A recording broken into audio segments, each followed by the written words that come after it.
कश्मीर के अंदर से अब नारे लग रहे हैं और नारे लग रहे हैं कि ये जो वर्दी है इसके पीछे ये जो दहशतगर्दी है इसके पीछे वर्दी है।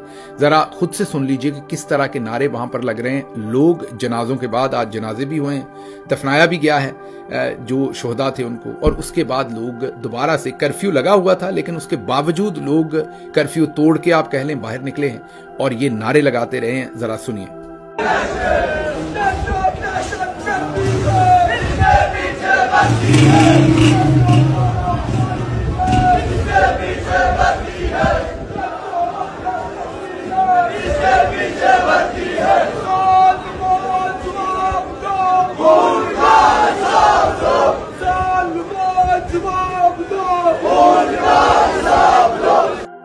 सुन लिया आपने, लेकिन होश अभी भी नहीं आएगी, ये सोचना शुरू नहीं करेंगे कि किसी जगह के ऊपर हमें रुकना चाहिए। ये नारे रावलाकोट आजाद कश्मीर के अंदर आज लगे हैं, जो वीडियो हमने आपके सामने रखी है। उसके बाद कश्मीरी जो क़यादत है एक्शन कमेटी, वहां से अरबाब एडवोकेट ने पढ़ के उनका अलामिया सुनाया है। उनकी कोर कमेटी का इजलास हुआ है जिसमें उन्होंने कहा है कि हम ऐलान करते हैं कि कल 9 जून को लॉन्ग मार्च की कॉल बरकरार है। कल पूरे कश्मीर से काफिले मुजफ्फराबाद की जानब रवाना होंगे।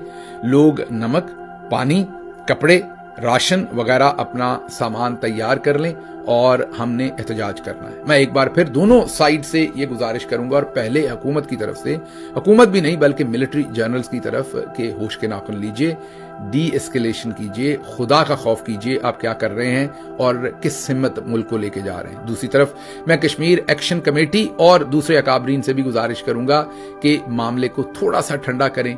आपको पता है कि ये सिर्फ आप पर नहीं, पूरे पाकिस्तान पर ये मुसल्लत